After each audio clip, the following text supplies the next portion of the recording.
Hey guys, nilqawkom għal-episod ieħor ta' Malta Pop Podcast. Illum għandna guest li huwa famus fil-gaming ta' Malta u anka wannabe YouTuber. Shut up, you don't talk yet. U biex kuna tafu l-lum għanna l-Markos maħna li... Ġejna, guys, locked in. Mela, Markos li telaq f'nofs l-episod li għadda, imma basically we allowed him back, ux ved, Dwayne. Ma nafx li ġajna daħħalnieh. Brabda, li għaf tkellem fuqi. Għat nejd għat nitkellem jien. Mr. Locked in. Mela, ma nafx kħajna daħħalni konestament, bro. Vera.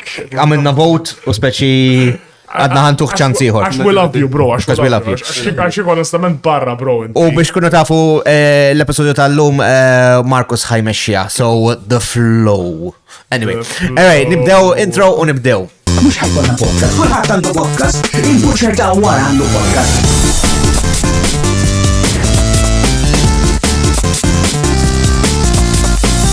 U mux podcast.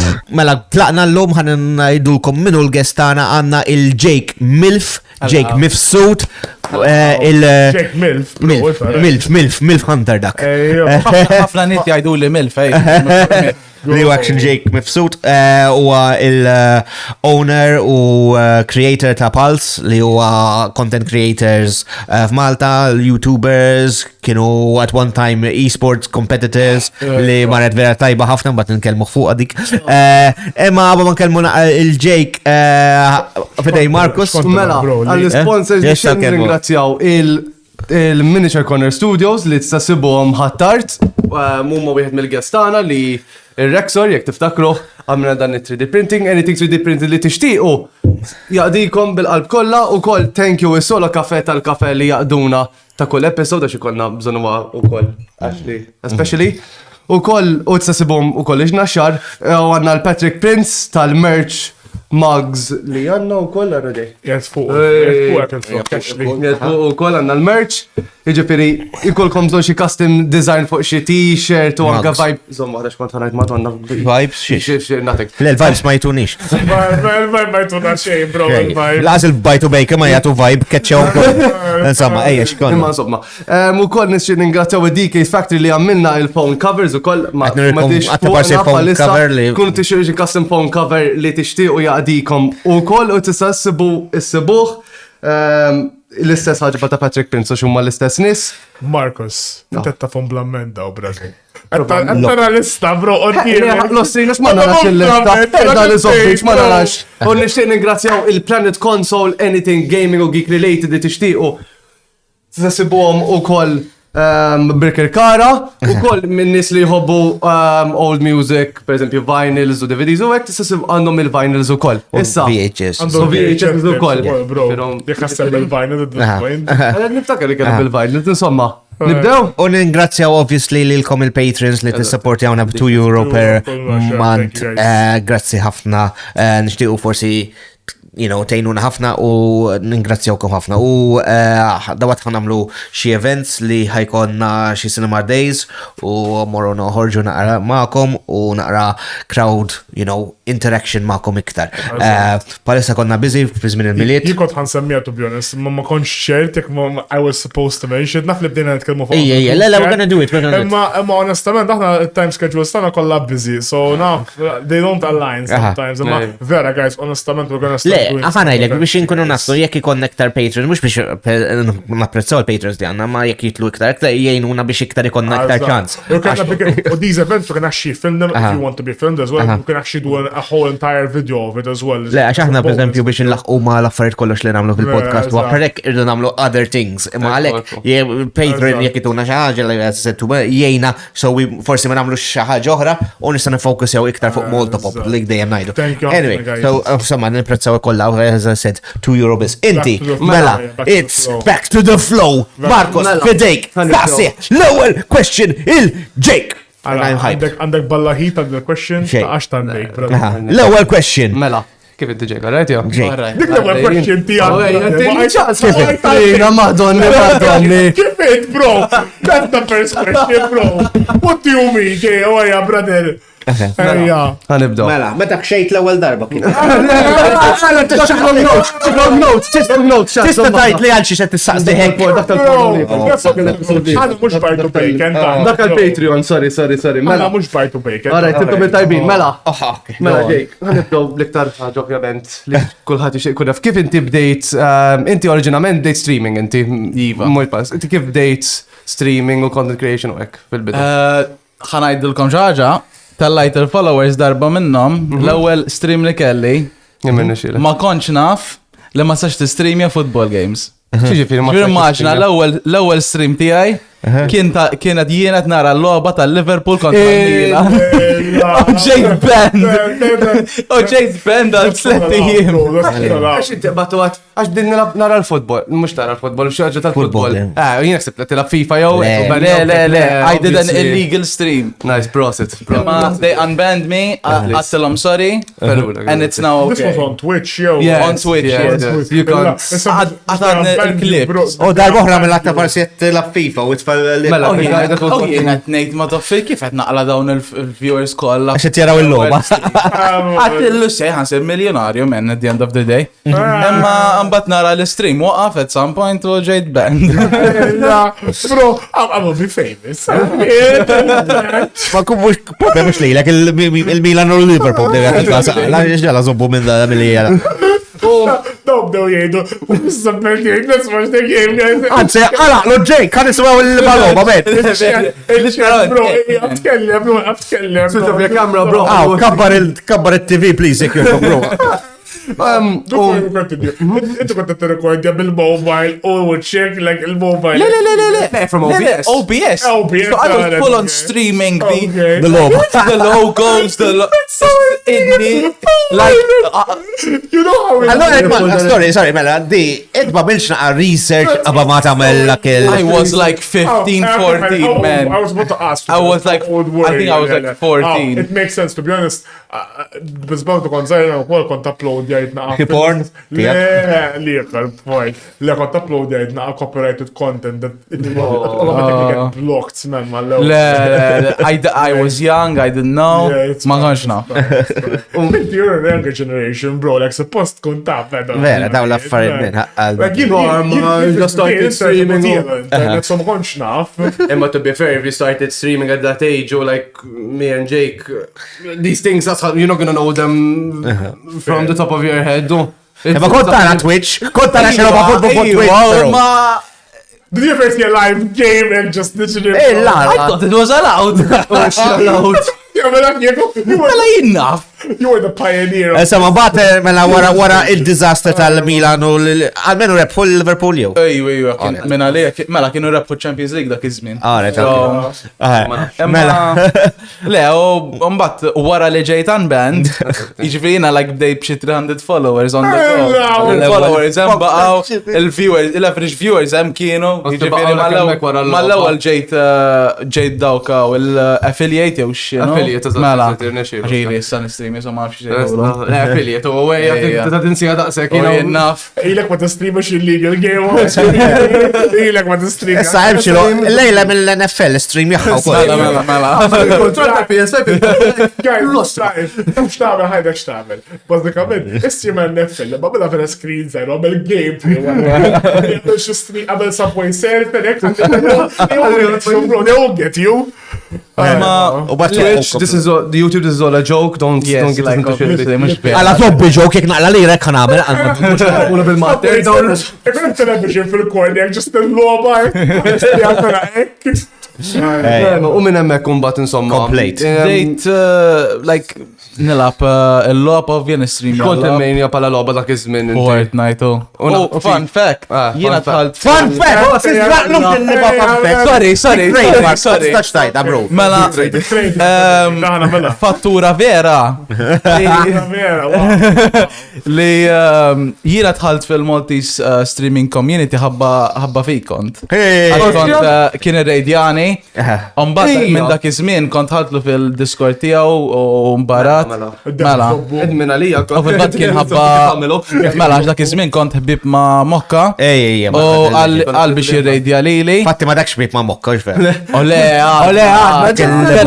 fejn konna nobodu l-xulxin. Mela kienu jobodu l-xulxin bis-saħħa. You don't imagine like rating. Le, kienu ħajġil the boxing fight ma train. Le, ma it's alright, like issa like għala zobna u. He's so chill man. Le, he's a nice kid. Fatti għalek il-problema, xkoltant ta' chill Mux kam għandek Mokka. Le, niftakar kont radijajtek. Fatti Mokka. I'm talking. Okay. Beep. Beep. Kolli beeps, taf kem ħajkolli beeps passoltu. Mela, niftakar x'Mokka kien għalli ċej il-rejġja dal-ostja għal-ġejk.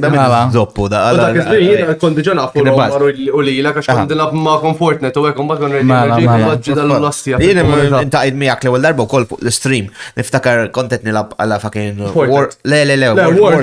Warzone kien hemm dik il-event fejn kien hemm il-zombies. Le mhux zombies fejn kontet tiftaħ il-kaxxi u joħroġ xi Halloween event. L-ewwel darba kontet u kien kelli xi ħabib tiegħi nsejt minnu. Ma naħsibx li Mokka, x'Mokka ma kontx nilab. Le, Mokka Fortnite kont qed Le. Kena għal xaħat, għalli għandaxħal il-sihbi Markos, għalli daħħal għalla Markos minn iż-zoppu. U f'daqqa waħda ġendinni minna, xtaq kifinu. I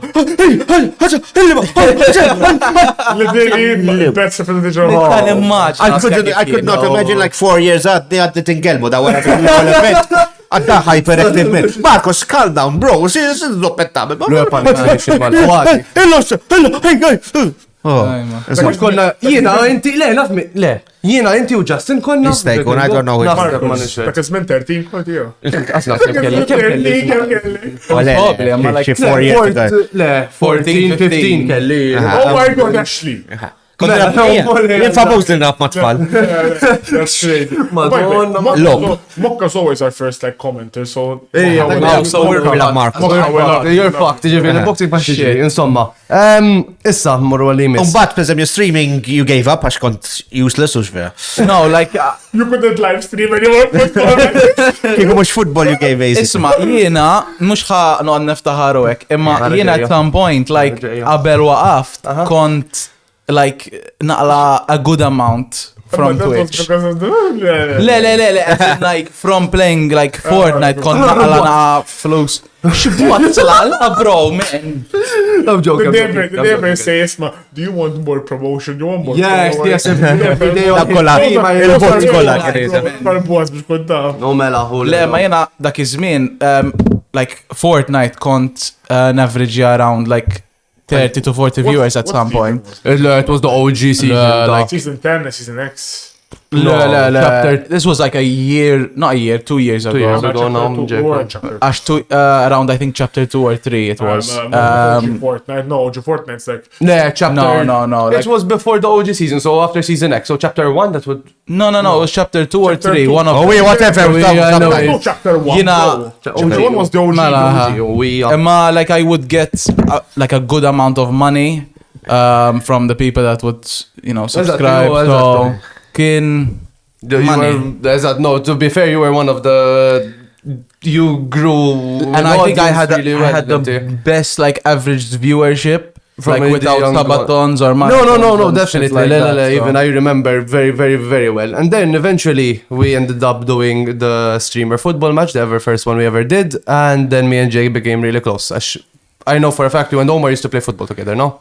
Iwa. Eżatti. Umbat spiċċajna fejn din issa, kif beda Team PULZE, Jekk? Kif beda? Bleżat it-tajda l-istorġi nafa jena di. Sabaħjar streaming għallax kont taqla li rax PULZE. Le, vera. PULZE għallax minus like 2000 għedin naħseb. Exclusive. Most content creators are like minus. Saqsilidna The reality is like plus, no, minus. No. Jek ma tkunx jismek bajtu bacon jew Max Bastallo, jew JD Patrick, jew PJ, jew Spooner. PULZE. Fun fact. Fun fact. Propja jiena Omar konna bdejni, Jiena Mokka. Mela ma niftakar. Jiena Mokka u konna semmejna like li ridna namlu l-esports u content creation. Sa l-esports nkellmu. U kienet jimmanagġa l-esports, jinko ħan immaġni il-content, like Fortnite u content creators konna What do you ħankunu. do actually in PULZE? He's the owner. He's him and Clear. Bro, I'm the owner of a company as well. I'm not doing anything, bro. No, he doesn't do shit to ġifiri. Like, I'm asking you genuinely now. Id-dawa li nidaj bikom, żgur ma namel xejn. Mi għajle. Do you like probably organize the stuff? Like, Yes. Jena li nitkellem ma like ara kif jaħdem il-proċess is-sissa għax like ukoll mal-content creation u mbagħad għajn ikkuġenuwi li huwa li issa like mhux issa. Swishy wishy. Switch it, Mela. Second cousin jiġi. Imma like għalija jisu kuġenuwi u. Jisu hu, literalment. Jisu hu. Imma konna bdejna jiena u mokka li sports u hekk u jiena u at some point dak iż-żmien ħanajda fatt li kellu ego kbira li kien idea l-bajda tal-lemin. Aj, ma zobbi. U just kont like neħejtu. Kon neħejtu dak iż-żmien u konna jiena u sushi. Mela, qabel tkompli. Mela, guys, tickets Jake versus Mokka on the 27th of February. Għax taħsem ġejja di. Le, għaddit. Għamlu parti. Għara, jien niftakar. Vera kwit, ma bro, like. Le, I never knew. immatura issa, immatura. I mean, like, kullħat kien immature at some point, anka jiena. So, U niftakar. entadek, imma jiġifieri, so. Għandi titla minn program f'nofsu għal madoġġi. Rich għandek 20, bro, ma xikultant inti 12, bro. No, flop, ta' għoġbin kwita. Thank you, nitnisar, thank you. Jien matur. Aw, guys, ħammur, ħanitlaq ġew. Okay. Illa la għajsa kolli mur. Ara, jien niftakar u koll, Omar kien ġifuqi, kien l-ewel community event tal-futbol, tal-streamers, kien ġi Omar fuqi, għalli isman, jien għawġej kan għamlu tim ta' PULZE. Tixtieq tidħol maħna pala player, u jien kont hesitant ostja, għad għatu le għax għandi l-affarijiet jgħu għek ostja. Umbad f'darba minnhom ma kalkulajċ insomma, u bat mort dejġek għatlu Iva ta' għalli ġifiri Iva. Blezat, daħħalni bil-lest ejħan nidħol ma'kom u għalli għaret mela u bdejna. Ġifir bizbal tħad maħna. Le, mux bizbal. Guys, baby.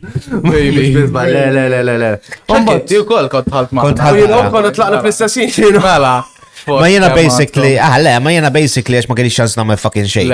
Jena għala anka dal-proġett speċi saqsil daw, every 2 weeks najdilom ħawaqqaf kollox. Malta, papa, honestly, every 2 weeks in the group chat, if there's not Ashley writing, guys, ħawaqqaf kollox. If there's not Ashley writing that, that should be a merch shirt. Merchant, guys, ħawaqqaf. Ħawaqqaf kollox. Travedet every week, honestament. Insomma, umbat, minti Omar komplejtu finna ħata li sports, għana madonna, zomma għadax għandek. Dubbir. Markos. Daħħalek dubbina, bro. Jow xkienet, insomma, sorry. Insomma, mbagħad inti Omar ħaxseb innaħa tal-e-sport u inti ħaxseb innaħa tal-content. Dik minn hemmhekk kif komplejtu hekk mbagħad. Ara, għamilna l-ewwel sena fuq nifokaw jisu fuq e-sports. Eżatti, kellkom l-Skyzy li daħal għax Mela Skyzy li issa fil-fattu membri jista. Kellkom kellna il-Rocket League fil-fatt kellna l-Ian imma sad semmek biss. Ġviri Rocket League għandek bżon like 3 dak. Actually erbaħtu xi ħaġa. Xerbaħna Konna viċin. Xkontu. Playcon Fortnite jiena u Mokka konna tlajna jiena tlajt semi-final, minn quarter-final u tala-final. Alright, okay. It wasn't their fault that they lost, to be fair. So you weren't that bad, ġifet. U le, like, kellna l-potenzjal li jekk kiku valid unit ma kienux fi storja, kellna jkonna l-players. Valid ser u kom il-players kollu. Il-player li konna nejdu ma t-tiġi maħna, jgħidu le għax niprofa jew ma valid unit, jew ma versio. Le, jew jgħidilkom ta' diħel, ismani, ħajkolli mmur ħanidħol ma valid ta' jiena. Mela, le, kien player mux ħansemmi ta' imma kien player fejn, like, daħal maħna, daħal fl-istess ħin ma valid unit. Jiet fil-grupp ċettana. Ta' valid u koll. U ġust emmek aħna naraw l-announcement tiegħu. Naraw l-announcement tiegħu minn. U minn iktar u x'kellkom iktar pala rosters f'naħa tal-e-sports. Għax nafek kelkom Rocket League, Fortnite, FIFA u kod. FIFA minn. FIFA kien la wieħed jismu Ultimate. Ultimate dak mux ma valid issa. Le, he doesn't even play. Minnom ħadu Le, ma ħansalsik dija, interessa, fuck your notes. Ħansalsik dil-ħagġa. X'kienet il-iktar ħaġa problema ta' biex ta' mal-esports team u għafferdek? Għax konna diskutu ħafna ma' nis meta ġi anka Zelli, no ġew xie oħrajn, ġi li mawx bizzejiet esports teams. Malta, inti actually provide, imma fejta raħadi obstacles li biex kompli tikber. It's the issue of naħseb jiena il-nies, like jekk ħajaraw a version of valid. Fil-fat huma biss jimwaru fil-finals ta' Rocket League ta' League. Ma allura m'hemmx ċans li wieħed jieġi jipprova ftit ieħor speċi time. Obviously you're not. Għax dik il-ħaġa f'Malta, senza fiża, Maltin m'għandniex fucking paċenzja. Jekk mhux ħanerbħu mal-ewwel, fuck this shit, I give up, man. Għalfna abda posisi. Jow jekk jidħol xi plejer vera tajjeb ġi xi tournament li ta' mhux diħ, għalax diħ. Għal-menta tal-ek, għada ħelda, mux diħ. Għax tekken l-istess, tekken, onestament, ikun hemm ġil tournament fejn ma jgħidux in-nisa xi jafu li ħajmorru l-big dog. My biggest regret was never trying to get someone from Tekken, Tekken u għalik naħseb l-unika e-sports like f'Malta li huwa like b'sassura. Ma issa il-komunità vera relax. Ma żomm waħda. Tekken recently set dittikkargja, ma naf kemm kien qabel. It was all. Tekken is the oldest. It's the oldest community, bro. Tekken has always been the oldest there. It's always been like Tekken's the oldest community and it's always been there basically. Għalhekk qed ngħidilkom, like qatt ma waqgħet. Xi darba niftakar kont mort il-Birza Buġa Bocci Club fil-żmien l-antik u labna Tekken logħba fuq like monitors qodma like Tekken was always there, bro. Even when I was young biex konta. U plus, ħaġa oħra, jiena fl-opinjoni tiegħi ħafna il-xena tal-e-sport minnaħa ta' PULZE ma ħadmix minħabba li kien hemm naqra sajt li kienet ħażina naqra immaturity kulħadd kien għadu żgħir u kulħadd kien naqra. Kieku kellek biddel xi ħaġa, kieku kellek teġi tagħmel e-sports, mhux ħatamel għax issa you're focused on YouTube and shit. Imma kieku kellek teġi tagħmel suggestion għal forsi min irid jibda e-sports team. How would you change shit? Ara, definitely like ikodna budget. Titton fuq ħafna flus men ukoll like biss like il-logo. Il-jerseys. Il-jerseys kienu ġewna. Oh, how's the merge going to say there? Beħenjom kolla. Vera, le. Beħenjom kolla. Profit up. Let's go. Insomma, daħħajn l-isfel. X'għandu bżonn iżjed? Like. T-shirt xej, għalek saqsejtu xinti għalla dem t-prova d-dobba xeġa bxej. Jekk għandkom. Taraqa. Jena għaddi l-flok tal-PULZE bl-ismi. Mela, anke ti għajja personally, if I can acquire something for the low cost of zero, why not? Mela, kompli, għajdina, how would you change? Budget, mela. Budget. Ma ħalli t-shirts u fucking logos u offertek, għax ta' kem ħajjedu kujek. Iktar the other stuff. Issa bħalissa naħseb nkun naf, per eżempju, dak iż-żmien, like, meta bdejt, ma konx naf li jisu, like, il-research ta' e-sports u għek, ma konċ għamit li il-research like il-propja. Ma like issa kiku kelli namela naħseb, specialment u koll like naf players li jew ikunu jidu jitilqu xie team, jew ikunu vacant, jew xi ħaġa. Naf kif kiku like nkellimhom sew. Nġibu like il-team ta' Eversia ta' League of Legends, dak kont kellimtu iGloss minn għalija jismu. U kont kellimtu like he was close in joining. Imma dak iż-żmien kont like għadni żgħar, so like ma nafx. I'm seeing current trend here, my brother. Il-maturità, għalbitu, ma kontxu. Dik kienet il-maturità. It's impossible, ħanajtek, u impossible biex tiftaħ e-sports. Like, ta' eta zaħira, impossibli. Le, ma l-kontent dik si trendi, like, ma għanċu jisax fl-ewel live stream tijak. Ma għanċu jisax fl-e-sport. Insomma, janki content creation ta' jina, like, just fine. Sometimes, like, when I go really into it, when I do something, I really search about it. Għanti over the top, għalek għalaf għamandu l-ktar għafar his. I waste so much time actually thinking about it and then doing it. It's like, that doing part sometimes is the problem, but most creators suffer. Issa, insomma, unbat meta l-esports team ma ġiex. Unbat kif komplejtu biex tiġu għal-PULZE li għedin nissa. Għalaqna l-proċess tal-esports, għadna fuck it. U jiena u li effokajna fu. Unbat daħalli, ta' sortu, għax ma da' Umar mar? li minn dejjem kien hemm għax aħna għadna li rridu nagħmlu content creation ukoll. Jekk ħaniftħu dal-organization għadna e-sports u content. Eżatti. Imma mbagħad like għamilna l-ewwel sena ma għamilna xejn. Kien head of content huwa. Ma għamilna xejn imma like content creation 2021. Mela xejn kollu għamilna. Le, żomm, konna għamilna xi ħaġa jekk mhux 2022. Għax niftakar mela 2022. Ma għad ma ġi uploaded ħaqqalex. Dak il-video madonna. Kellna il-footage men naħseb għad għandi fil-fatt imma like kelli l-kelba taħħampja Mela. Jiena waqgħet nisliġġu f'wieħed mela huwa għam is-siġġu. Mela mort il-banda u bqgħet niżel l-isfel u kaħx. To be honest, I want to see everyone's a creator here. Like, minif kem kanna footage that could have been posted, but like something just ruined in the background. ħaġa, man. Minif kem għandi videos din li ġew ruined. Għadna whole PC shorta minn and the whole life. I deleted everything. I keep them from... I still have them. I have a video. Jien min jaf kem għandi affarijiet cringe, man. Konna nagħmel distracts, man, fuq nies ħallina. Sorry!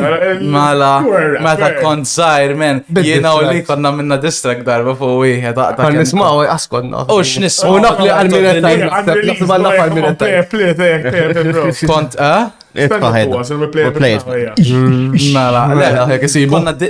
konna ir-rabtana dak iż-żmien taf x'kien konna din nitkellmu nitfgħu like some random non-copyright music on the background. Guys, jedina u kif inkom għawar. Mela l-hooligan beda. Insomma, mbagħad intkom 2022 bdejtu l-ewwel video fih kontin ovvjament u hekk u kienu ħafna minn nies li kienu f'dak il-video m'għadhomx magħna. Le, fot like jiena Kemm qegħdin issa PULZE? Għaddin jiena. Il-core dejjem ara aħna għandna 8 mics, 8 lapel mics, so dejjem 8 ikonna, l-maximum huwa 8. Imma naħseb jiena fl-opinjoni tiegħi il-core li jiġu like content creators f'PULZE huma jiena Swishy, Xavier, Dallustio, unfortunately. Oh, xoħtok. Le, vera unfortunately. Kajzi, Tminja. Jansen. Mela, Dissa mela b'kollox. Ara, let's say around. Għax Jansen daħal recently ma PULZE. Mela, Last year kien daħal. Usma, like aħna għanna like, per esempio, Xavier u Jansen, mumiex content creators u ma just daħlu like u jafu l-vibe tal-content creation like kif irid isir. Eżatti. U Jansen dejjem jisu kien le, fis-sens Jansen dejjem kien fis-xena. We're very lucky li għanna nispal li għanna group vera lucky għax kulħadd jifhem like isma. U għanna chemistry tajba. Let's upload a video, come on. U għanna chemistry tajba ġifieri kollha jisna. Żobbi għallax chemistry. Mhux kollha żomm waħda. Mela, irridu jiġu d-dar tiegħi sewwa biex nifilmjaw xi ħaġa. U ħlief jiddaw, u ħlief jibabsu li sormi minn. Kellna wieħed mhux ħansemmi min, imma neħejnieh konna. Kienet imunkak. Kienet Jgħaw dak li kien marma. Ejju, le, dak li ieħor. Sexual harassment, guys. Mhux il-pedofile biex niftehmu. Mhux dak korrajt. Dak ieħor. Isma' aħna kellna nista' ngħidha. U mela kellna pedofile men. Mela aħna kellna pedofile. Kellna nkeċċu. Din żommuha għax mhux qed nisemmu ismu. Kellna wieħed pedofile. Skoprejnija. Uploadjajna our biggest video yet mill-Hide and Seek Ġoluna Park. U le, ħafna nies fuq fil-video. U le, Ara, he isn't with us anymore. Reasons is that he was speaking to a 13-year-old. Speaking out to a 13-year-old while he was 17. He was 17. U min għalija għadu maħħa. What? No, that's crazy. Mux bil-liba, man. No way, bro. Morna zmin ħarsa ta' Rozan laħwa. Mela. It's Markos, but like he was like just... No, b-serjeta. Kif jidit sabdi tu għas, ġej kien jaqsmu minn rasu. You're not small boys. You're very like... I mean, you're... Anke li għalla zaħiru xorta għal-madofri u I'll be honest, Markos. I think anyone can just throw anyone could throw you out. Like anyone could throw you out. Maċik ma nabbaċunax, anyways, illa, bro. Kienu telqu ħafna minn nies keċejna ħafna minn nies umbat minn hemmhekk. Bro, who's the other guy? Don't tell! Complete. Issa u li kitla. Issa u li kit after. Dak għal-pejt patruni, insomma, umbat kif komplejtu minn hemmhekk. Keċejtu dawk in-nies, insomma, minn tal-Luna Park li nkomplu. Minn Luna Park, mela. Luna Park huwa l-aħjar video li għamil. L-aħjar video, Ara, aħna bdejna, like, vera tajjeb, umbat, like, slowly, just a view counter. Ejja, niziltu. Like, fejn minnom, like, kontrit, like, naqta kollox. Niftakar l-una part. Għamilt kif namaljen kull ġimma. Le, kif ċili ħabba wicċom, ċil-grupp tagħna nibki, men. You're managing 8 people, bro. That's even harder, bro, to manage. X'inhi l-iktar ħaġa ta' parsi kienet diffiċli, mhux naħa tal-e-sports u issa ngħidu fin-naħa tal-content. X'kien l-iktar Taħdem ma' Markos. ta' parti di. Ent u Skyzy, l-arb biex namlu video, men. Kif l-arjen? Kemmel darba jidek locked dibba. Kemmel darba jidek locked. Le, per esempio, laħa darba asaf xkina. Inti, l-lum, today, filming, uploadjajna video, go watch it. Int fajna, Lilu, Skyzy u Jansen, u miskin Jansen, men. Miskin Jansen. Immaġina, Giovalletta, red handcuffs, red fairy handcuffs. U fin-nofs, Skyzy fuq naħa, Jansen fuq naħa oħra, kollha chained, u rridu jagħmlu xaba challenges. U dan, u Skyzy edin jipprovaw jaġlu l-proċess ta' kollox, men. Biex nirpu mal-oħrajn li U maħasbu li kien race, men. U għatta fil-group chat, għatta on, like fil-fat għandi footage li jafna uploadjaħ, jiena noffendijom fuq il-bass. Għaxċemplu li għallu li jiena lest. U aħna kien għadna baqana biex namlu xie tal-arkejdu. Mela, kellna like xie satejn, kellna like xie satejn oħra biex like aħna naslu fil-ending part. So like fil-fatem footage fejn għamilna 8 minutes of editing, like fil-edit. Like jiena għattim taħna, just aħna, għax huma kienu lesti like 1.5 hours before. Thinking about after that. Kif inti probably it came there? Intu Matteo kontu, għax intu bdejtu, let's go, it's a race, let's go, no. I think you confused excitement videos ħawdukom naħseb, I think that's what it was. Le, ma ġenwin għamil anka s-san niprofa najtin kif għala f'moħħi xsib li kien għala race li u għatta ta' kemm il-darba għabel bdejna. Take it easy, do good content, mux race. Bella. U għana konna. Guys, I'm locked in, guys. I'm locked in, guys. Mbatt wara dik konna minna video oħra li jow, dak qabel li konna minna jina u li tal-ġeski. Dak għaddu maġiġ uploaded. Bro, he leaked the video. Dak għaddu mux uploaded. Le, blip jaxa. Mux blip jawa. Għandhom ġetski. Għandhom ġetski, guys, that's it. Ara, Le, ma xtajnix waħda. għanna video ħanajda mela. Film, literalment dak. Għanna video fejn għamin mux ħansemmi xinu ta' imma. I'm sure she'll take mux interessa. Imma tant Vera, let's you get racial take. Tara, at some point tara li lu kważi Erwin. No. Lili Arwin Oh, bro, I don't want to see that. I don't want to see that shit. No one wants to see that shit. Tfajla di għak ikut. Ara, għanna video fejn rekordjaj nihdan fis-sajf ġifri, in the sweaty weather. U għadna, eja mela, għax kullħat għax huma jirrekordjaw fuq il-mobile, saħħom bat jibatu għalini. U meta ngħidlek, dom 3 xhur biex nirċiev il-footage, dom 3 xhur minn. Ma zom, għax nafx kullħat jaħseb mux jiena. Le, mux jew Mikro jiena u li. Isma. U kien qabel tal-axħaru. Huma l-aħħar ġew. Minħabba raġuni wahda. Huma l-aħħar ġew. Minħabba raġuni wahda imma. Imbagħad tkunu tafu. Imbagħad tkunu tafu. Għax he was locked in.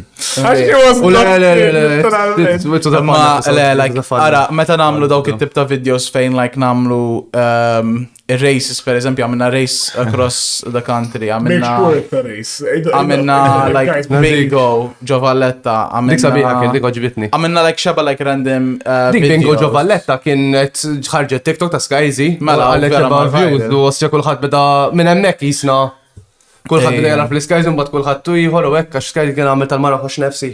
Alla tal best one naħseb TikTok. Mela, like our biggest issue is li tant kem jajjew fi xemx jgħamlu għaġeb. And like kolħat zaħir, man, like kellna wieħed li mux jgħatmana. Pussies. Big pussy, man. Meta najdlek. Likim. Naf minnet tajt, sorry. Naqbad najdlu ismu, man. Nathan. Big pussy, man. Big pussy, man. At najdlek, meta najdlek li namlu video u jiġi u buttani, like joffendini għax għajjena unbarat. It's like, come on, għamintu 7 sigħat. Tomorrow, like, job buses u okay, it's tiring, but like, grow up. Yeah. You know? Dik li konna għamilna dik il-ġurnata ta' duos kienet. Dik kienet ġurnata ibsa deġa. Dik. Ma le, ħana jlendkom iż-żar, sense of ease, għankum bubu. You are għalla pussy sometimes. Per esempio, anka meta morna, għadna kif morna laser tag. Da, u da, kullħat, illa kif għajjina. Mela, so, ħallik minn zob tal-AK, it was a little bit heavier, not a lot heavier, it was a little bit heavier. Imma xorta, inti ġejt bis zob ta' sut u t-komedja. Aha, like, anka Jake gan normali kelle. Gan normali. U xort, illa kemm għajt, issa jena 44, doppju eta tagħhom, u laqqas xej. Għanna kif dejt tajb, illa kif iksirt men. Le, ma kien xej Martina, literalment wara l-logħba li tibqa' bil-ħarek u bat inkomplu għalhekk. After l-muti, jetmen. Dak taf xit bisser guys, nsta meta you're physically unfit. Tajjeb. Just like, you know. Namlu għadda sparring, li rawn. Għana namlu fit, nsara nitċajta. Le, mod żgur, ma sandi ċans. Ma vera, you guys need... No, like, late minutes. Le, dik. U għoltu għan kana, jek advice għalik, speċi inti tafa, xinti speċi di creator of it, imma għal content creators pa'kom li t-tmexxjom. Jek ħata ma xaħġa, trid tkun like into it, man, trid tkun għala committed. Jien niftakar meta konna nagħmlu The Boys, għaliex kien kelli Daniel Omana, itajjarni mandalla, u jwaddabni għalla ġol ħaxix. U kellna nagħmlu għaxi 5 times, immaġina 5 times, la daqqa man Daniel Omana, jibatek hekk. Imma, you know. Ċikon min miak xaxar dar biddu konna. Le, għalli, for fun.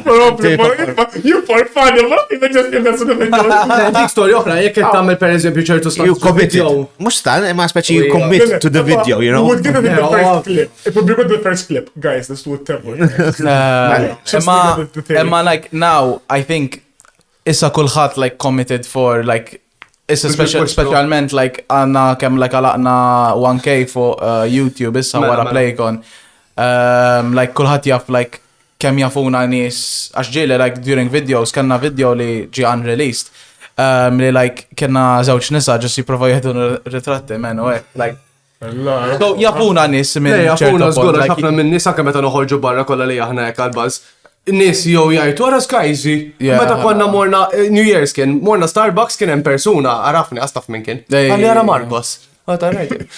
Ma għakonx naf minnu, ġifiri, you know, a big issue, especially like, jek tmur fl-Amerika, u tgħid like qed nifilmja video fuq għal YouTube ħajfmuha, jekk tgħidek lil xi ħadd f'Malta mhux ħajfmuha. YouTube xielu man. Like it's such a big issue man. Tabu isa. Le, ma I can understand li jgħid Jake, speċjalment anke jien meta kont qed nagħmel ġili jiena fatti ħafna mill-videos tiegħi ma nagħmlu karozza jew ġaddar jew xi imma ġili għamilt videos barra u tara n-nies iħarsu lejk like what the fuck is this guy doing?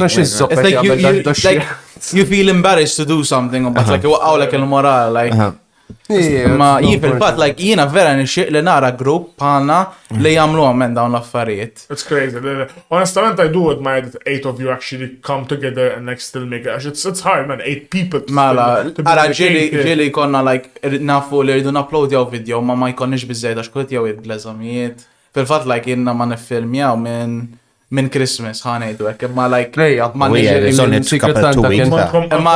m'għandniex videos like pjanati. Le għandna videos lesti għandna 2 li rridu nippostjaw dat. Imma as in like għandna like 3 months waqfin billi noqgħdu nirrekordjaw issa. U ħabba skola u kollha xkolla li aħna għandna skola u xogħol. Per eżempju intkom għandkom l-aħħar skola jew ma. Le, xogħol issa. Inti lek barra mill-iskola. Imma ħan saqsik ħaġa, imma għalmenu are you like tżommu naqra consistency? This year our plan is għax aħna sa you need to be more consistent għal YouTube. Ara aħna our problem is that specialment jekk għatamlu long form but long form you have to do at least 2 weeks. Every 2 weeks you need to do something. Video along. Aħna issa fil-fatt like għax aħna our main goal this year li intallaw il-watch time. Għax aħna like fil-fatt vera mbagħtu fil-watch time bħalissa. Like għasanna like 1000 watch time fil-fatt. Imma issa provajna ħaġa like l-ewwel xahar. So għadkom upload tux għal YouTube. Għaw, taf xtejnkom onestament, u d-vera li jenetni, u l-bira bdiet namela, mux il-bira, ġist inni biex namela, tmurru tħares li videos that you think you're proud of, tħares li and you just break it down to like, what did you do wrong, edit, how can I... Yeah, he does it, he does this. Like, break down each video and say, okay, this has good elements, this has good elements, but try and make each video the best that you can, Okay, mux ħajġu kolla the best that you can biex kontaf. Le, I know. Break it down. Aħna fil-fat, like, our schedule this year to be more consistent every week, like, namlu xaħġa. Issa aħna fil-fat ftaħna, like, podcast. It's not really a podcast. Oh, yeah, you opened the podcast. It's not like... Għamiltu podcast, għamiltu podcast. Where's my invitation? It's not like, it's just basically me and Lee talking to each other. That's literally, it's not even a There's podcast. not even a script. Like, we don't even have this shit, man. Like, all we have is like 2 cameras, a lapel mic. We're expecting an invitation. Okay, alright. Invitation zop, jina rridu jifalla. Insomma, young creators, I'm always, even if it's competition, it's good to have competition. Le, ovvijament. Healthy. I'm gonna be better than Healthy you, competition, though. Jina le, ħajja waqfu kollox. that's the kind Actually, now inspiration to young people, like, all right, yeah, man, that's good. You're Yeah. I'm old, man. I don't have the energy anymore. Fair. Yes, I'm still in my... I'm still in my 20s. Mistoqsija, l-oħra li miss. Huma, which is the best video, which is the hardest and worst video that you had to work on and edit and you had to do. I'm not sure. Our best video yet, naħseb, which was plain simple and got the views that we wanted, was helmet game. Yeah. Fejn literally, basikament, just naqbdu helmet, or we take in turns biex nsawtu li liħor jiprofi jgessja lilna. It was simple, 1 camera, 8 mics, synced, edit, not even needed to edit, jiġifieri. There's only 1 camera the same. So it was really easy, really simple. Għal-ħalli għalli dak it-tip ta' video u ta' TikTok propja. Għax like, issa fil-fat, a bunch of videos that we do are like sort of like we can do them on TikTok. But why don't you? I don't see you guys putting clips. You need clips. Effort, man. You need clips. But where are the clips, man? I don't see your clips that much. Mela, naseppali dalli mandux fucking ġant ukoll. Ara, Għax aħna nfatti jek tara l-affarijiet tagħna ħsar li ħanaqbis li għandna clips palissa għax batu palissa. Għax ukoll. Għax huwa l-unika persuna li jedit l-videos minna li tagħna. Eżatti, Jake huwa l-unika persuna li jedit l-videos ta' anke li. Anke li. I give him the simple ones, ntihil like simple ones u just jedit jaħħom u ħalli għambat li jena għamil il-TikTok zombarat. Ma għalek, so it takes time. It takes time. Clips take time. Jek xaħti jiftaħ il-xaħġa YouTube dan, just prepare yourselves. Le, għafatti aħna isna suppost, isna għamlu announcement daħħalna il-wieħed maħna li ħajibda jena naqqa forsi fl-editing. Kien suppost ħajġi ma sifer Marling Interra dal-weekend. Le, ma l-lum mux sefer, l-lum ma sadax l-lum. Le, mux sifer, għalek, nejtir, uġra. FM Media. Il-King. So, ħajibda jena naqra, so we have a new member of the team, ma bħanda, għedin xi 5 people. Mela, Technically, 6 not do unofficial members as well. Ġan. Ole, ġan għala bibżobbi minn ġan. Bro, għamil il-merch tal-Octin. So, xis doppettin, brother. Dasek, ġiġi, ħaj. Jek għamlu l-istess style, mħu Alright, mela għanna official ġan li jena. Il-persuna li għamilna l-merch tagħna ringrazzjawk minn hawnhekk. Issa, komplejna fejn konna. I was taking a joke. Komplejna fejn konna. Tejt li ċajta, Dwayne. Għet jġildu, għaw Malta Popek. Namku hija. Xejt li ċajta. Jena għax tenna labbu Għandhom love-hate relationship. Għameta xie għajt uħorġu mill-kamra uħorġu mill-kamra. Għandek xie għet li t-benter jgħawismi għaw ikwart li ta' Kajzi, għet kota għajtu koll, il-Mateo. Kajzi. Nsellu minn hawnhekk. Like, jihu jaffi li jedni ċajtaw jiġifieri, so like. Ma naqdu mija għamiskin, iżda dak. Mela, insomma, next question on your 20 million questions li tfajt. Il-best moment, il-best video, mela. Le, tell-helmet sattinna. Tell-helmet, well, worst one. Worst one, Li dajt wis. Ara, as a video, the worst video would be... Ġeski li għadu għed jamlu. No, that one is difficult as well. That's one difficult, very difficult to edit. I think the worst video to actually film was the categories video, because we were meant to do a football video, or like last minute il-ground kien għala, qabel ma tħanna, kien kħeċjawna u hekk, u like konna ħanħalsu u hekk ta' ġifieri. U kħeċjawna. ħallastu kontu. Konna ħanħalsu online u ma ħallasni xatna ħanħalsu in person. So, le. Għadda smart, eżatti. Imma, le, ħanni. Sorry. To like go to the question that's not as It's not a race. Sorry. Oh man, it's not a race, bro. Dejjem plus. We're 40 minutes in. Abba 10, don't we still have that, bro. Ara, but the worst edit, much the worst, like it was difficult to edit, was this one that we posted. The chain together. Ewa. Ash, it was my best edit naħseb. Imma like kien diffiċli biex noqgħod in building għax iso dawk it-tip ta' videos need to build a story, so so iso jiġi tipo ta' film. Imma it was a fun edit. I have a question. Intom kollox bil-mobile tiffilmjaw. Do you all have iPhones? Like No, we have cameras. Le, ara, I have cameras. I mean, you say you film with your phones as well. Konna ara, when we do like meta nissaparaw, like when I say like namlu races, Jina, I'm putting my trust that they build up content meta nħallihom dawn jagħmlu videos. Like you're fucked. Exactly. Like when I review the footage and I'm like, where's the content? I know, like what the fuck? That's the exact words he told us when we did the chain together. Mela. The exact words. Imma le fil-fatt like għandna two cameramen, tfajla tiegħi u Deji. Yes, Deji. Mela. His game name is Deji. Ma Kerstin, ma jina anki l-iskola, like, kullat jgħid, minnu Deji jgħid. Kullat jgħid. Il-patata KSI, Imma, le, like, aħna għanna two cameramen, with our own cameras tiegħi. U li għam ukoll. Li għam imma jisu sar maħna, sorto. Technically, eżatti. U għanna 2 GoPros issa, propja wieħed kellna, missa li, like, story time. Li kien like ħaramejja tatlu ġib GoPro u just ġaba like ġo party man. Mux ġaba as in like ġaba, like ġab GoPro. Oh my god, ġab GoPro. I just made it 10 times. We understood that he was getting the GoPro. It was New Year's Eve. Sama, għabatu marri xie GoPro. Għabatu like... Taf kifu. Aħna konna jina u li.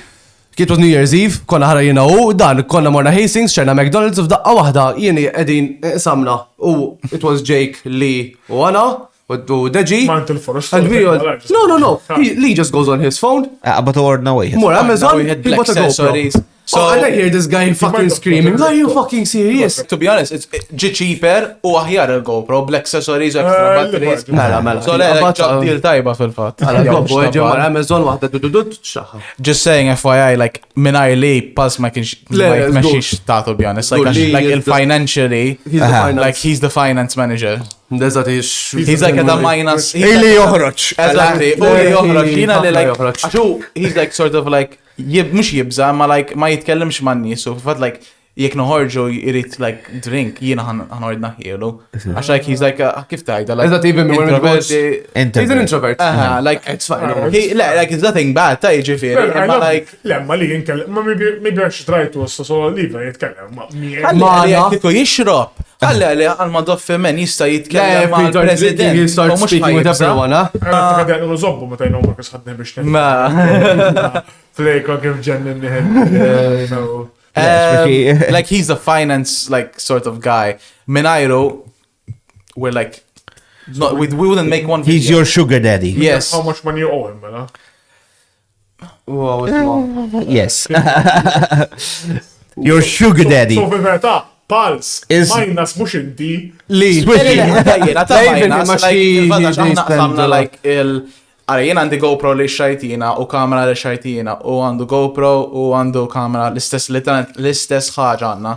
Umbat microphones u xtraħħom umbat jena tajtu nofsom il-flus dan.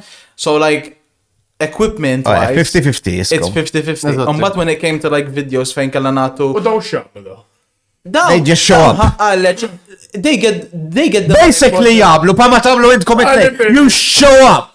like they show up. Il-ġimgħa mill-tlaqa xogħol. Recent laqas da ġimgħa inna nagħmlu I've been doing the edits, I've been doing some edits as well. Għamilt tlieta bro, The ads. The ads, okay. The ads u kellni ta' dak x'ismu ta' Panda, għamiltu kol ta' Panda. Recently I've been trying to add my Ma l-enti għamilt 10% sure. Inti għalla 1% għalla. Issa maħna jgħamil tana affarijiet jiġifieri. Xej maħna l-libra. So like ħammorru live, like kulħadd jidħol jekk per eżempju Playcon, kulħadd like jidħol like jaħdem just stand like Playcon issa maħna. Issa għalla maħna jekk nitlu Playcon għalla nsir uħ. Le, xorta, ekkonna Playcon to be honest, ħattu li u kol ħaqqal ma Le, ma jinsaqsejt li l-ek, saqsejt il-kol, ħattu I'm borrowing li. TikTok domtu satejn u nofs men. U ma sajtiex il-footage. U ma sajtuħx il-footage men għadnejt. Għax film jaff kollu ħazina, saqsi li li. U meta najt, like, I was in shock when I saw the TikTok, like, fejn u l-footage, għax naf li beda jiffilm, għax rajtu We didn't even use the intro, bro. Taf kem offendejtu. Le, jinn offendijom stess, għaxi, xin jibatu li l-affariet, nothing good. To be honest, jina, I want to sometimes be behind the cameras or see how it's being filmed. Then I can imagine what I need to say. Ma badda I need to locked in. I wasn't locked in, bro. I was not locked in. I was so good out of my mind, bro. Kinna difficult to work. Imagine ma team u 2 of the days we managed the kids, the students that come, and then the other 2 we had like the... I don't blame you. Ma play kon immaġina jena mbatemmek jiet wahdi. No, I have to manage you, manage li alright kendi. Ma problema I have to think about, okay, the content. I have to say... All of us spiċċajna ħażina. Especially me, Leo, Jake, spiċċajna... Naħseb Playcon, naħseb kulħadd like ħadem. I mean, like, jina maħx nħallasom, so l-fat li din jamlu diġa, like, out of their own heart. Le, ma jek nitlu vera Playcon, so naqsmuħ, nishtru mis. Jina, to be honest. Jina vera nishtiq, like, he separates esports and creators aside, man. Għaxi aħna minn intfajna ma bejn valid u Eversio. Alright, like, aħna ġibnilom minn nis respectfully. Għax like Eversio valid mandom xaħġa. Just their esports. There's nothing to show unless... To be honest... Versio forsi, ħana jdu. Nistanajt xaħġa. Ma tkunx naqra. Teknikament tal-esports supposted dinime. Content creator ma tanġandu xaqsam ma Playcon. Biex jek najdu. Jina vera biex najdu. Kiku għadkom tamlu ħafna gaming u għek. Jina nishtiq li għamlu li like il-creators jitfaw like as a side. So like jek intom titlu għajdu li ħallen kellem il-Kirsten jew xismu. Ma hija Kirsten. Biex like anke il-creator stage ġiħdejn like PULZE u Malta. Ma zom. Għax dik il-problema li kellna aħna like vera konna din lura. U like aħna konna tinġibulhom in-nies l-Eversio u l-Valid. Minnhom, per eżempju, l-Eversio ma kellhom ħadd fl-istent tagħhom kienu ġew studenti. Like aħna konna ħadnihom fil-fatt. Għax kienu din l-itent jistennew għal xi ħadd. Issa dak naf li dak iż-żmien Mick kien ġitar għax kellu x'na affarijiet, imma il-fatt li ma tistax tagħmel xi fuq. Imma plus kif għadd tal-creative stage mista nkunu viċin ta' PULZE u hekk. Trid tifhem minna ħata Playcon naqra impossibbli biex tagħmel ċertu affarijiet fej suppost u hekk għax jew ikollok persuna jekk tmexxi stage hemmhekk, jekk tmexxi stage hemmhekk xi ħadd jiġi qed le għandi l-istant tiegħi hemmhekk ma jmexxu oħra, same thing is gonna happen. Well, I don't mind li kiku like intkom tkunu ħdejna, I don't really care like intkom ikolkom ħafna nies, aħna ma jkollniex jew video. Ma jkolli xejn, alla. Ara, ma issa jiena ma nisruqulkom in-nies. Kux kemm għandek. Jien naf li darba kon fuq l-istent ta' PULZE u ġie l-Ministru fuqi għalli ara dak tim tiegħek. Kaxxer. Dak tim 10 p. Għalli dak tim tiegħek exli. You should rebrand honestament. Rebrand, guys, we're rebranding PULZE Special now. Ovvjament tagħmel ħafna mill-editing u videography u anka issa updates tieħu ritratti wkoll riċenti u hekk. Minn dawk l-skills li kont tallimt mill-content creation u streaming u hekk. U tużhom inti dażmin għal jobs oħra and it's helping you with maybe freelance work jew hekk. Jiena fil-fatt like wara li bdejna il-dan il-PULZE kont waqaft l-iskola għal sena. Mela. Jiena konna nagħmel IT.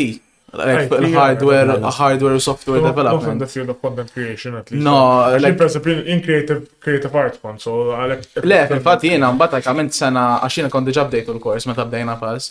U like indejjaqni fejn like I wouldn't go to school. To be honest, MCAS is quite depression. It is. Like, it has that vibe. Tidħol, I'm sad. Like, darba visit mill-Mosta għal Paula. I felt so sad. Like, that day was like, it brings you depression. Why do you think I dropped out? Sick, bro. U Mosta feel so free, man. Issa għabek more nature. Issa quite il-park u hekk. So no, the park has always been there. The park wasn't there. No, the park was new. The park was new. When I was in school, the park wasn't there. 2021. There's some benches in that area. No, I didn't benches. We had like one, maybe two benches. That's it, bro. Like, Fisser sejjat l-mkasta. Sejjat l-mkas Mosta. L-kreatur xi ħaġa. Konna minn diploma in media, mbagħad ġejt gradwata l-advanced diploma. Imma like l-affarijiet ta' PULZE like biex anke jiena nkun like nafax li kien jallimni sort of like fatt kella like ħafna like knowledge maħabba li għax kien jgħid l-isma biex like tifilmja per eżempju you've got to film in shutter speed 150 per eżempju. Like I didn't know that jien kon nifilmja fil-fatt fuq il-kamera kieku naftu ħandu. Just taqbad tixelu tibda. Eżatti, laqwa li jidher tajjeb jew automatic. But to be honest, I'm gonna be honest with you. Loom nowadays, I know filming like off cameras, like honestament, like I don't use my DSLR anymore. Honestament, phones, man, nowadays have to replace everything, man. Issa wkoll ħarġu mobile ta' Sony il-kamera literalment huwa xi drabi aħjar mill-kamera DSLR. I know kif phrase jgħid isni ma nafx nitkellem. Honestament, I love cinematography. Leġittina, I love cameras. Red cameras are my favorite. I wish I owned a red camera. But realistically, it would be 15K down the drain. 15K down the drain, brother. Għax literalment. I can just buy an iPhone and do everything on an iPhone, man. X'dob ma tiġri red camera tagħmel 15K. My teachers right now might be saying Dwayne should stop at 8. To be honest, there was actually a big movie film on an iPhone. Man. Alright, kellu balla fucking external stuff. Wait, 28 years later. 15K is a cheap red camera. No, I know. It's a cheap red camera. If you want to actually buy a good red camera, I think you're looking at like 50 to 25K.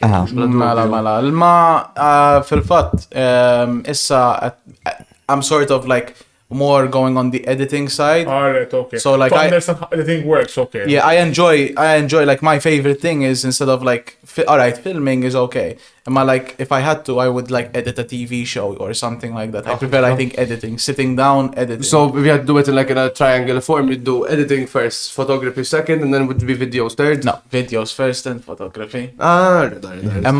I do photography on the side sometimes for like voluntary work. To get the work experience. Imma issa fil-fatt, mux ħansemmi like tamin, imma ħankun editor ta' creator issa. So like ix-xogħol beda jisu slowly. Jekk Ma ħankun busy. What's your end goal? Like realistically, like besides PULZE, like għandek xi end goal inti like bil-skola. Għax be honest. L-iskola like il-media degree li ħaġġib mill-MCAS huwa tajjeb imma jekk ma kellekx portfolio to back it up. Eżatt, like to be honest, people don't look at I've got an advanced diploma. Ħajaraw il-xogħol li inti tagħmel. In that sector. My friend had a diploma, like had the level 4, and he went up against university students. My portfolio kien stacked tiegħu. Like he knew After Effects and Nuke to the T. Ejja, dik li prova, anki graphic design. Basically, he just had a really strong portfolio, which literally bumped him up then from these uni master students. Honestly, he got the job because of that. In that sector of like creative arts, it's how you said, it's more portfolio of what you've done than having something on paper. I have a certificate. Okay, prosit. Let me see your portfolio. Let me see what works. Most people are looking for portfolios. Exactly. So Jekk m'għandek stack stuff. In the creative arts section, because if you had to do, for example, the diploma I studied fucking years ago, għallex for history, mikollok karta daqsek. Creative arts completely different. Fil-fatt, like, I'd like to sort of film weddings ukoll. Like inkun. I've done them before. I'm telling you, Free food and free drinks. No, trust me, you won't be worrying about that indeed. No. You have to capture each moment. There's multiple people. There's not one. And if you're one person doing a wedding, it's crazy. You have to capture each moment. You can't take last wedding I went taf x'kien hemm ta' cameraman. Mela. Skont ħadejt kont x'dar. Nixtieq nkun like nixtri drone. Inġib il-licenzja tagħha u nitgħallem like mela you need a and in Malta it's very permess hard. And you need permisses to fake it. Anke għandek il-licenzja ta' drone ma stax tajt il-liba ħantella għawek. No, obviously you have drone fly areas. FPV license. I think it is. You could just buy a drone and just and you go to the area where you need to go. Ma xaj drone għax naf li you can't just fly it anywhere now. It's very hard. Back in like when drones were still like a new thing, you could. Missa there's so strict about it now. Obviously. Għan saqsik ħaġa, għabba ma taqqas nej. Minn rajt il-video li konta miltu tal-Luna Park, dak għalija rajtu vera sabiħu għang speċi d-cinematogur fi that video was amazing. Umbat, differenti fej il-videos l-oħra. Dak konta battu l-ċaħat biex jifilm jaħulkom. Dak iż-żmien hide and seeks. We used to get Daniko. Il-fotografer, għax konta najt, the quality, mux sense of ease, da xie Imma he knew who dan, imma like issa like kien fil-fatħal break for like il-videos tagħna. Fil-fatt we don't even do hide and seeks anymore. Imma fil-fatt our last one was in Ma dak kienu tajbin, jew. Like all of our hide and seeks have been amazing. Għax fil-fatt he was the one that would film. I was supposed to be a catcher as well. Jien saqsejtek, għat ma stedidni għal-hide and seek. Ara, għanna wahda pjanata li ħanamlu għana suppost hopefully kbira fejn like ikonna xeba like nis, creators u hekk, which we're gonna try and do imma rridu naraw eżatti. Plan logistics and like ħalli tkun plan logistics ed okay, x'għandna bżonn biex dar jkun Jien niġi, għaxin nishtiq. Għax I just like the games. I just like games. I love being a creator, I just love the game part. Dil-ħagġa li win, bro, as a fact. Win. Dil-ħagġa li għamilna like last week, lazy tag. Speċi di batta għamilta speċi għax I like the game. Speċi stajna għamiltilom video. Minna ma nagħmel logħba, fim? Raqt li ma fucking it was fun. So għalhekk jistidinni, I just want to play. I want to play as well. Hide and seeks right now are very, very like, where are we gonna do them, you know? Għax fat like, nina nibat per eżempju, għanna wieħed li hopefully, għanna meeting dwara mal-kumpanija, which hopefully goes well. Imma bat għanna oħra, stenna Dwayne, jek joġbok. Jek joġbok, alright? I'm gonna give you an idea, that's all. Imma nishtiq namlu like hide and seek fejn aħna PULZE, like naqbdu 5 minna jew 6, jikunu seekers ġo valletta u like nġibu random like creators, like intom it-tnejn, Tajka, Spooner, whatever, like xaba creators, u like just nsibuhom. I'm gonna give you a free game right here. Pay closely attention to what I'm gonna say. Issemmix porn. No. Hide and seek. Fil-parlament, bro. Fil-parlament, that would go. Jekk minix invitat, bro, għallak il-video, I will be so. That would be a good video. Fil-parlament, bro. Fejn tejda nġibu l-permit għal-parlament. Start messaging Bobby, bro. Bulletproof what it? Ejja, bro, PULZE. Imma bulletproof. Hemm differenza bejn 260k subscribed channel. I know. 1k. I know. Like, with investors, by the way, bulletproof investors. Yeah, ma it would be a good idea. Ma it would be an amazing idea. Ma Parlament. Parlament xizzob ħata mux il-parlament. Iċib il-Bobby, man. Mela, Bobby ħajkun il-seeker tajt. Le, u il-Bobby jkun hemmhekk. So, isma, titbur tistaħba xim. Kien il-manager simpu, ma ħajta Istaħba fil-mejda tal-prim. Prim, istaħba, bro. kellna fil-fatt ideja oħra li like namlu hide and seek u niġu like sort of chased by a like mhux a police officer but by a fake one. Imma kont qed ngħid l-idea like il-xabanis u apparently like mhux illegal. It's illegal, Illegal to impersonate a police officer. It is illegal. To a person is illegal. So fil-fatt Like even for films, they have to be authentic. Imbidluha to like a hunter like a bounty. Or a bounty hunter. Tal-kaċċa. Le, ma għala, għabat il-plani il-hide and seek, xirrit nilab daqsek. Mela. You want to get sick by kids, just saying. To be honest, actually, I want to win, so yeah. Le, I just want to win. I want you to seek me, yes. I know it's out there, but I want you to try and find me. Probably ħasidna malaj għax aħna xoxni. Pal Studio, x'ta tgħidilna fuqna? It's a new thing, Pal Studio. Pal Show is the podcast. Pal Studio is a different thing. Pal Studio is gonna like ħajġi manaġjat like minn inti u li. Għax ħajprovaw issa like jagħmlu like films. Don't let him manage it. Don't let Oh, le, he's done. He's blocked in. He's locked in, like. Le, hopefully. Le, ħad saqsik ħaġa, one sense of it. Mela inti għati fokusja fuq Pal Studio. U fuq da, ma tafx xi ħaġa tibda tħawat l-alla, men. Mela, Pal Studio għadna qasam minna xi. Le, like fil-fatt like laqas logo ma. Imma to be honest, I'm not really like giving a shit about it. It's like their thing. It's their thing. I don't, jina fil-fat, like, palanki videographer, like, man kunx I don't want to, like, become a filmmaker. Like, that's not my You're in the stuff. wrong course, bro. Le, Għax basicament, that course is made. That's what it is. Mux to be a filmmaker. Unfortunately, No, it's made, even when I was in that course, it's made for TV, and I hated it. I wanted to be a filmmaker, man. I wanted to become a TV show. That course would be perfect for you, man.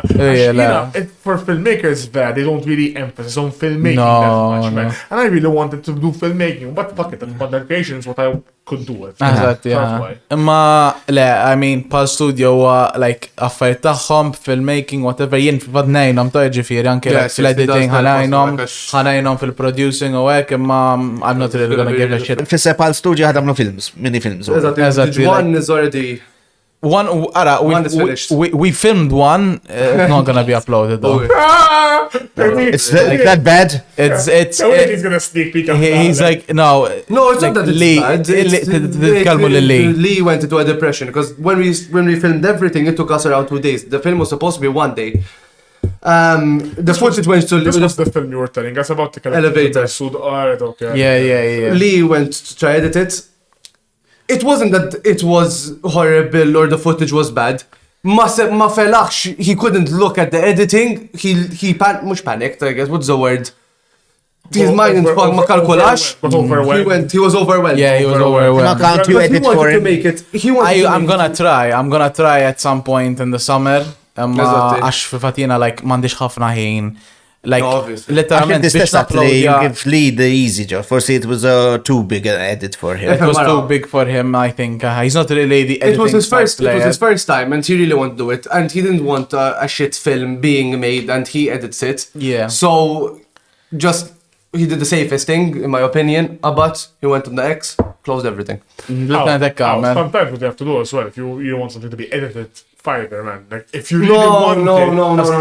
If you really would disagree 100%. No, I'm not saying to do it. I always try my best to do my own videos. Immek vera, irrid video, or ma nistax namlu jien, fuck it, Lee wants to be there. If there's a film going to be made, Lee wants to be there during the editing, the whole editing process. No, you can't do that. No, obviously. If you think you're gonna be a one-man show... No, of course not. No, it's impossible. That's why you outsource something. Ana Malta popalsa kif aħna. We need an editor. We need it. We can't do everything ourselves. Ma that's like what the studio is gonna be. Like, it's filmmaking, sort of. But the Pal Show is like a podcast. Jekk tidu tgħidu hekk għalhekk. It's not a podcast, bro. It's not a podcast. It's a talk show. It's a talk show, literally. Talk show between two friends. It's a podcast. Alright, a talk show, alright? It's not that's it's just there for like extra views and video. But like, to be honest, ma konx naf li like vera jġibu xaba watch time minnom il-podcast, so. Yeah, podcasts do get, like, as podcasts, they're long, so you have, if you're gonna lock in for a podcast, you Locked in. Yeah. I think I mean, you have to be consistent, of course. But that's why, like, our schedule this year, like our schedule this year is every 3 weeks.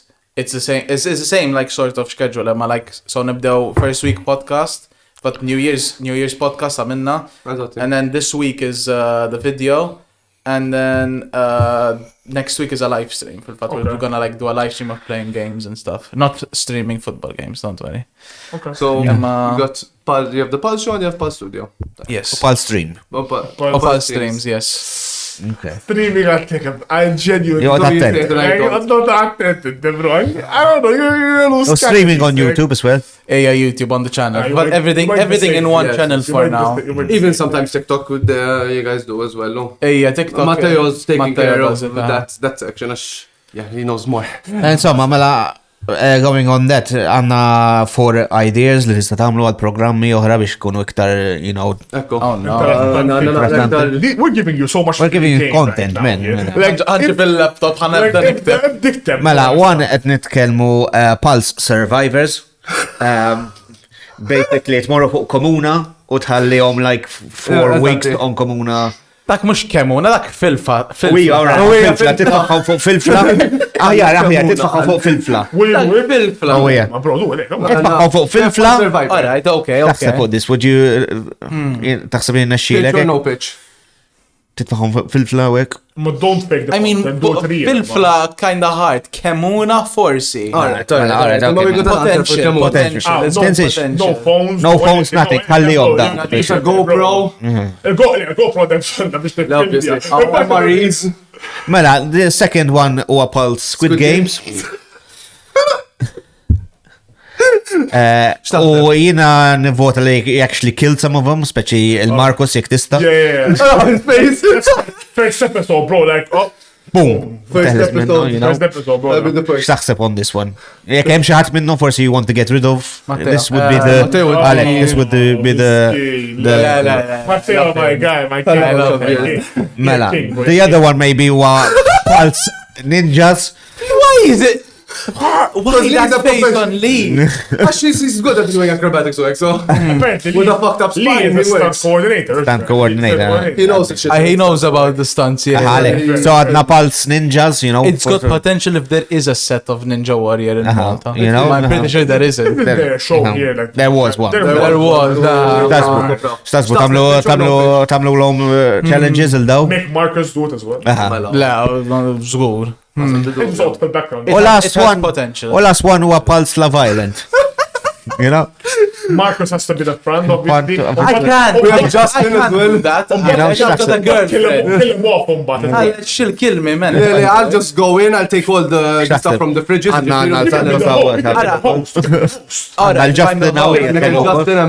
If it's just guys, no women, then it's for sure we'll do it. Like then just farmhouse lifestyle. And just fuck each other. And yes, it's been done before.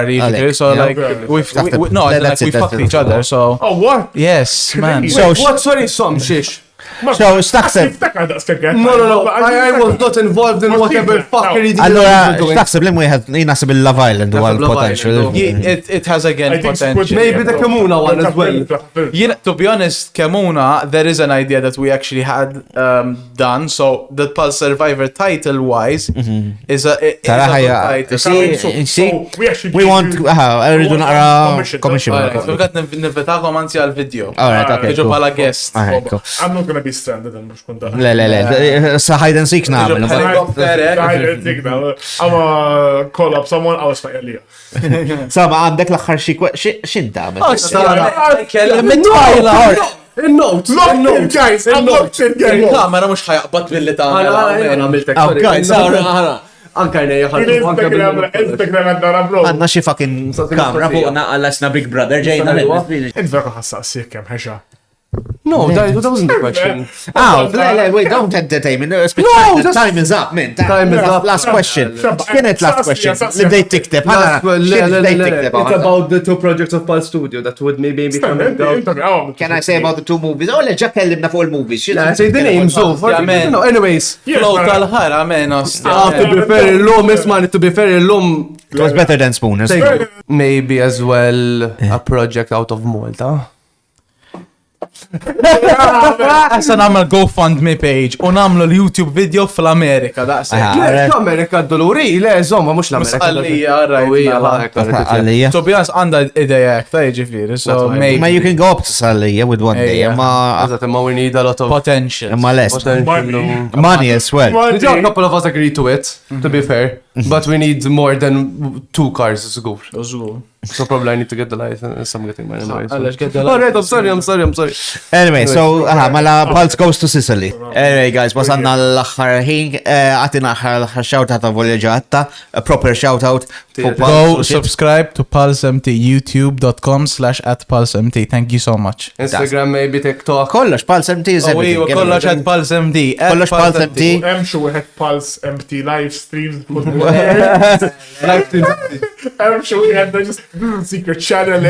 Anyway, guys, ringrazzjaw l-sponsors tagħna li huma Planet Console li tista' sibuhom ġewwa il-Birki Kara li waħnu tal-Geeks, il-Patrick Prince għal printing mugs, t-shirts, everything li trid. dKaseFactory għal mobile cases ta' top class li m'għandniex xi darba nġibu. Il-Solo Caffe għal Caffe li xrobna ħafna llum u il-Mycorn Studios. Asma Markos. Markos għalom għal-daw. Ematna jinnejnu, il-Miniature Corner Studios. Sorry, I still have to get li anka tana daw il-keychains li ħanatu għuħed li il-Jekk. Okay, which is very cool. The first person to get that. It's got some... Mela. Aħna ringrazzjawkom, thank you guys, narawkom next episode. Grazzi l-Jekk, grazzi l-Patruni, grazzi everyone. Patrons. Thank you guys. Anyway, peace out guys. Much love. Peace out, guys.